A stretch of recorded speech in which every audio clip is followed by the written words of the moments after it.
Hi dear friends and friendly subscribers, welcome back to my channel. This is Inner Hill Tarot, and today we're going to do unboxing, silent flip through, and hot takes of this Kami to Yokai Oracle. It's a Japanese folklore of the gods and demons, but it's a French deck actually. I think it's been a hot topic lately about this topics of kami and yokai, especially the yokai part. A lot of people seems like really enjoy working with the yokai energy, because yokai is not really just spirit in the Japanese folklore, but also something like more than that. It can be basically the Japanese people have the animism belief, and so for them everything has spirit. So for example, if you have like an antique stuff in your house more than 100 years old, it can be a yokai also there, a spirit as well. So it's very fun concept to work with, and I really like to unbox this right before the new moon, because the latest new moon, it will be the Chinese 7th month, which is a ghost month. And it's also celebrated in Japan. So basically what happened in this ghost month in Chinese calendar is that the veil is very thin, just like the Halloween time. This is, I think it's also because a lot of times the 7th month is coincide with the Lionsgate portal opening in the Western astrology, so it's also the veil very thin. And in the Chinese belief, in the Asian belief, at this time all of the yokai or the spirits came from the gates of hell basically open, and everyone can go out. And most of the kami, or the not the kami but the yokai, they all go back to their house, the family house. So the people who have the deceased loved ones, like the parents or grandparents, they normally burn the paper money for them on the street. So they burn candles, so they remember how to get home, and they make some feast on the family altar with their pictures, so that like, oh, we welcome you, please have a feast with us, and we're so happy to have you come back, that kind of thing. But yeah, in Japan it's a little bit different. I think it's not so feisty like that. It's more like going to the tomb and cleaning the tomb as well. Yeah, it's slightly different tradition, but nevertheless it's always very exciting. Yeah, and if you want to know more about this tradition, you just watch in Netflix the Studio Ghibli stuff. They have so many this type of movie that they make is always about the mythology of Japan, so it's very exciting. Okay, so let's see the guidebook first, even though I don't understand not speaking French. I don't speak French, but yeah, why not? And so it's came out in 2020 2021 actually, so it's already a second edition, I think. So let's see. So there's a lot of explanation about the yokai themselves. I wish they're going to redo them in English, because it seems like it's a very interesting deck actually. So there's like the resolution, identify the problem, and the comments are like the advice and the resolution, past, present, future. And this is like wheel of the year kind of thing, and the chakra system. So it looks really nice. You see the guidebook. Oh, I wish this is in English. It's very nice, the explanation actually. Komainu. Kirim. Oh, Kirim is so beautiful. Okay, now I cannot wait to have the flip through of this deck. So beautiful. And they have also like a further reading for this deck if you still interested in understanding it even further. So beautiful, this deck. I wish it's in English. But anyway, I like it all the same. So yeah, let's start with the silent flip through, and I think afterwards I will try to give example reading with my beautiful Yokai Yochi Taro from Booba Plague, which is like out of print now.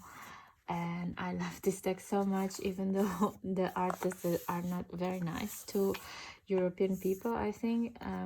Yeah, I don't know what's happening with this deck, but logistic to have it sent to Europe is quite exorbitant and not very friendly.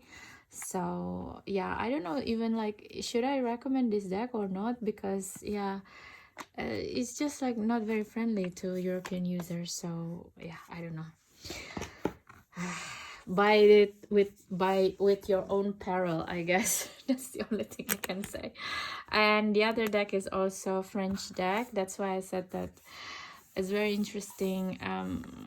This fascination of yokai, all of a sudden it seems like grappling a French speaking world. I don't know, but I will just try to have a reading later on. So enjoy the silent flip through first. And I really love this bag. Look at this with the koi. Okay guys, enjoy.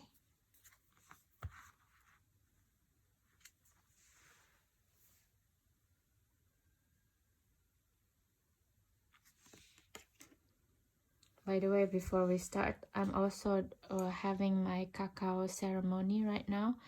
So yeah, don't be surprised if I suddenly have like slurp slurp, something like that. Okay, enjoy.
Okay guys, we just finished doing the very fast silent flip through of this Kami to Yokai oracle deck.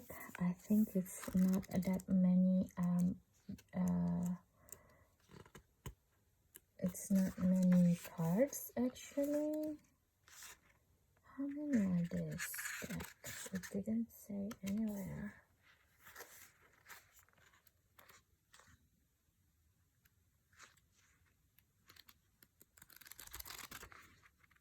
Yeah, it didn't say anywhere how many cards. But anyway, I think it's probably 44 cards or 52 actually. So okay, so there is a 52 cards. It looks smaller than it is. So what do I think of this? It's quite good for me, I think, because they have the Japanese word below, which I understand the meaning of it, even though I don't know all of the story of the yokai in Japan. But like I can wing it a little bit, even though some of it is like I'm totally blank of the story. So that's why I wish that the guidebook is in English. But looking at the name, I can also Google it and check the meaning of the cards actually, which is quite good. And I like this deck because it's combined the light and shadow of spirit, the understanding of spirits in Japan. Like for example, the Izanagi and Izanami is actually the creator gods within the Japanese folklore. So this is the myth of the Izanagi and Izanami. I think they're actually brother and sister, but also like a spouse kind of situation. So I think it's very yin and yang, you know, energy that's creating the first mountain in Japan, and therefore creating life. You know, because I think Izanagi is the sun god as well, and Izanami is the spirits, you know, so it's like yin and yang really basically. But some gods I also don't know. For example, Kane no Kami no Hi, it's basically is Kane is gold actually, so it's like a passion to get gold or something like this. This is something about passion or ideas of creating or manifestation, something like this. And this is, for example, Kanon. Kanon is the goddess of Guan Yin in Chinese folklore, which is like actually come from India. And in India it's uh, Kanon was he was a prince, and he's basically because of a compassion. And I asked one of my friend, which is like already in this channel as well, Lama Tondi, about how come that someone who's being identified as male gender identity biologically in India, when he's travel east in the story, in the mythology, it's become a woman, you know, and a woman in gender, and biologically it's been known as a woman in Chinese mythology and also Japanese and Korean. And Lama Tsondi explanation is that Kanon or Kuan Yin, she can so I will just, you know, to make it easier, I will just call this archetype as they, you know, following the idea of gender identity these days. So it's a, I think if you ask Canon today, this archetype really will represent itself as a he she they, you know, literally. So basically Lama Tondi give me an explanation of how this can be happening is because, first of all, Kanon is a deity or an archetype of a person that did like very vigorous spiritual work. So in this sense, like I don't know how, but he says that well, it is also like what I learned as a child, that his or they can manifest in a 72 different kind of 72 different kind of manifestation. So that's also why they can subdue the monkey mind of the monk Xuanzang in the shape of the monkey king. You know, so the monkey king can only change shape as the 70 beings, and this archetype can change into 72. So basically that's how they can subdue this monkey mind. And also he says, my friend says, Lama Tandi says that this archetype has been doing such a vigorous spiritual practice, therefore like in the realm of empathy and forgiveness is like it's one of those archetype that's in a very high level, therefore it doesn't have any attachment to gender anymore. So for example, like if a person pray for that to them, and in this person mind like, oh, I really need a mother figure, then this archetype will appear as a mother figure for the person who pray for for this archetype, to this archetype. If this archetype need like, oh, I need like an uncle or something as a guidance, then this archetype also will be a male deity for the person who pray for this archetype. So it's really like an archetype who can change shape depending on how you need this archetype to be. So it's really a shapeshifter energy as well. And it's been said by Lama Tondi, it's because like this archetype doing too much actually spiritual practice when they were like in the 3D bodies like all of us. So therefore like in the end, like it's become like a shape-shifting energy. It's become like really have no identity almost. So it's a very interesting energy to hold on to or to pray to, because in a way it's kind of, remember in Harry Potter, one of the classes like it's about the fear, and Snape, or not Snape, but I think Professor Lupin is like taking out this ghost that can manifest into your fear, and you have to put the magic mantra ridiculous.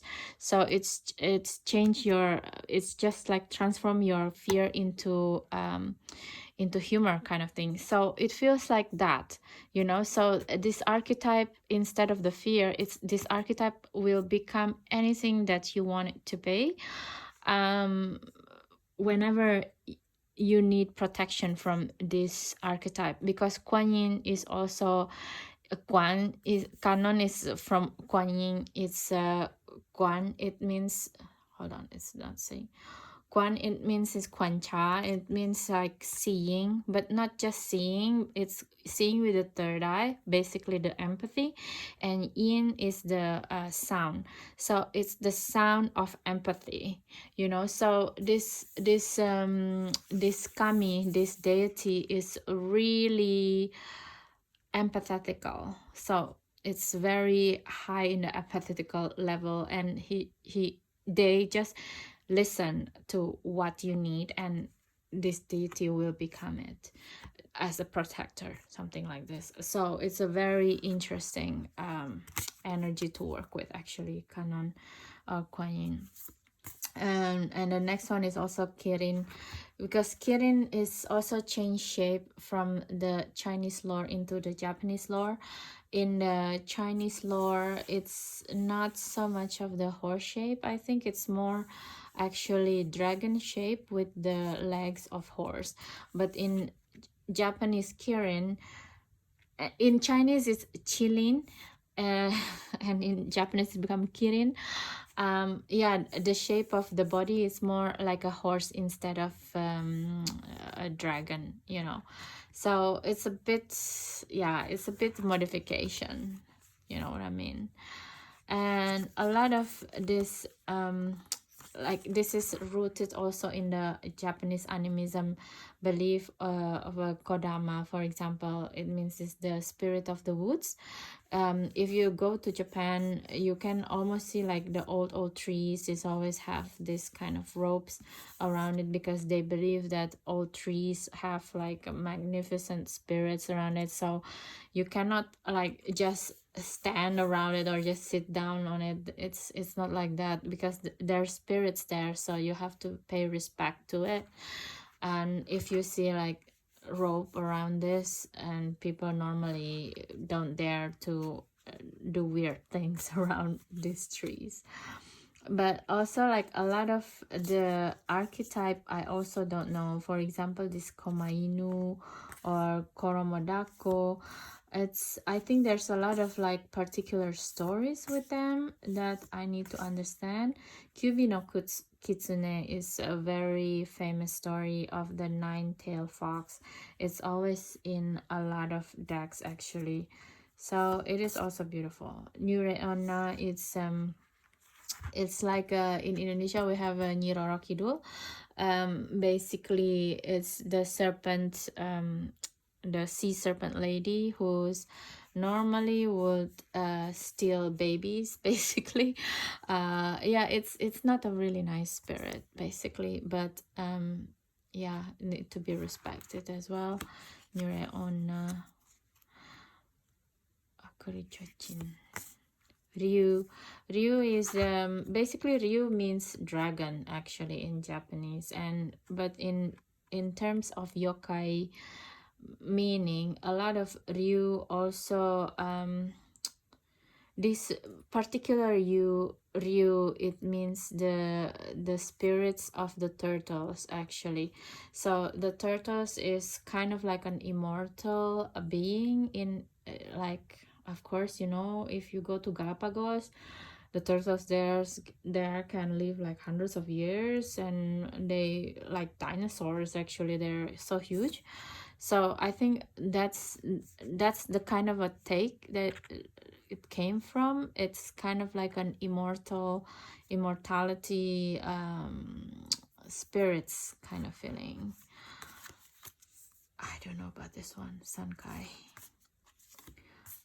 But yeah, I feel it's a very interesting deck. I will try to do like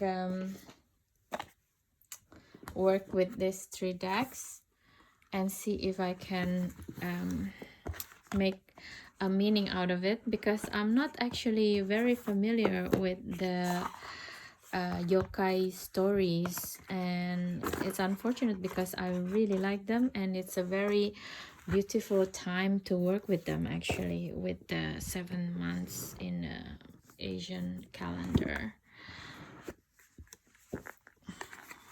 Let's just try very fast.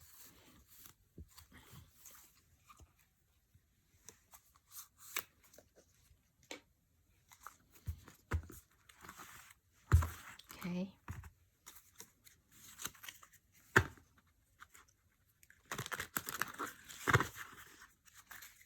So what is the energy that's available this 7th month for shadow work?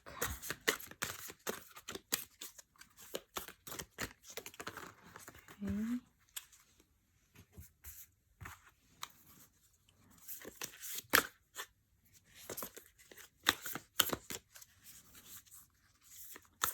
Question. Oops. Okay, I'll take 3. All this energy that is available for us, please.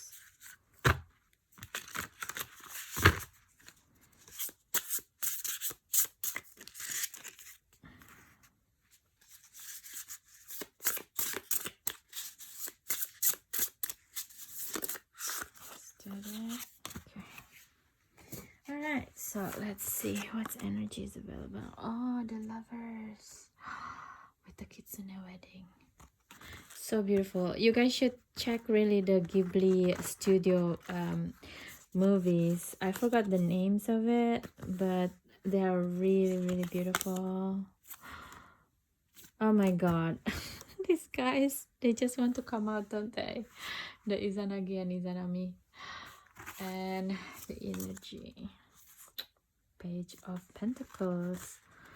Okay, so yeah, it's very interesting energy. Oh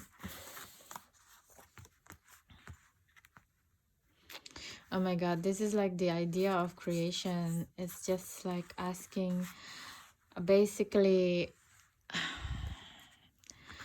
they're asking us, well, at least asking me to choose them to as one of the forces to create, you know, to create a new myth with the use the energy of Izanagi and Izanami basically to create my new myth and gain victory and in this sense make winning ideas on how to work with yokai or with kami. Basically, it's very, very interesting. Yeah, with the page of pentacles, I would say it's like a studious learn how to have a winning ideas working when I choose working with the kami and yokai, basically, because the lover card is always about the choice. Yeah, it's a very interesting reading, you see. Like, I thought I would need the guidebook very seriously to learn all the understanding, but actually it's pretty spot on, and it's a pretty light-hearted reading. So yeah, that's basically it for today. Thank you so much for coming at Yokai kami no to yokai deck and also the yokai yochi and yokai taro yokai. And yeah, if you like this video, please let me know, and don't forget to subscribe, share, and comments. Yeah, let me know what do you think about this idea of video. And yeah, like if I have a set like this, I can try to make like a quick reading like this. If you like it or not, please let me know. And I hope this video helping for your tarot journey, as your comments is always, and of course your sharing and subscription also help my tarot journey and tarot learning as well. And thank you so much, guys. I hope you have a good day and night anytime you watch this video, and see you in the next one. Bye bye.